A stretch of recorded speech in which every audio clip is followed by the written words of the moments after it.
Bien-aimés en Christ, soyez bénis. Ces derniers temps, j'ai traversé un moment difficile, la perte d'un être cher. Et je me suis dit, mais au fait, on pense avoir le temps. On pense avoir le temps de prier, on pense avoir le temps de tout faire. Du coup, c'est pour ça, on fait plein de programmes. Voilà. On organise notre journée, nos vacances, nos années. En tout cas, dans 10 ans, on se voit faire ça, ou dans 3 ans, on se voit faire ça. On fait des programmes, on fait des projets.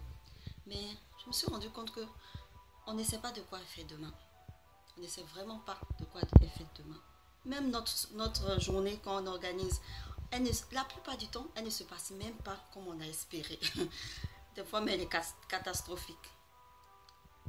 Et on est là, on avance, on est déprimé des fois, on est abattu des fois. Mais je voulais juste vous dire, à ceux qui ne sont pas encore donnés à Christ, je voulais vous dire qu'il y a quelqu'un qui est là pour vous tenir la main, pour vous aider à traverser toutes ces épreuves.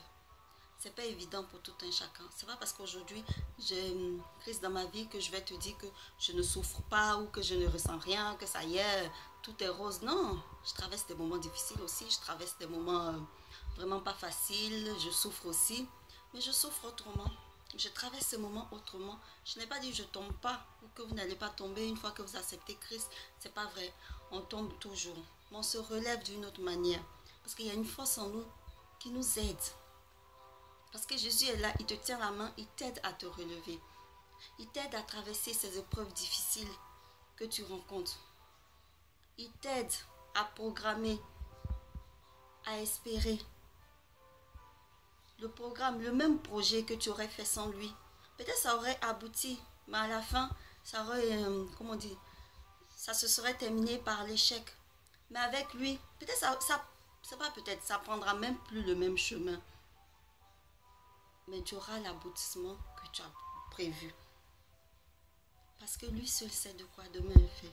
Lui seul sait de quoi ta journée est faite. Lui seul sait de quoi toute ta vie même est faite. Donc, donne-lui ta vie. Confie-toi à lui. Essaye. Tu ne perds rien. Il dit dans sa parole, dans Jean 11, verset 40, ne t'ai-je pas dit si tu crois, tu verras la gloire de Dieu. Est-ce que tu as cru et tu n'as pas vu sa gloire? Est-ce que tu as accepté Christ et ta vie n'a pas changé? Je ne crois pas. Ta vie change. Ta vie change. Ta vie devient meilleure. Tu souffriras. Tu auras des difficultés. Mais tu traverseras tout ça avec une force et avec dignité. Tu tomberas.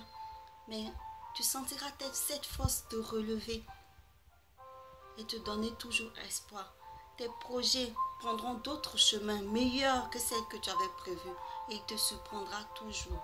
Donc n'hésite pas, donne-lui ta vie, confie-lui tous tes projets et tu verras, crois et tu verras sa gloire. Donc demeurez bénis et donnons notre vie au Seigneur.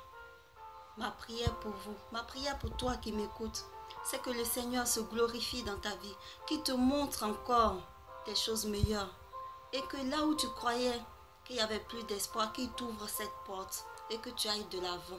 Dans le nom de Jésus. Amen. Demeurons tous bénis et croyons et nous verrons sa gloire.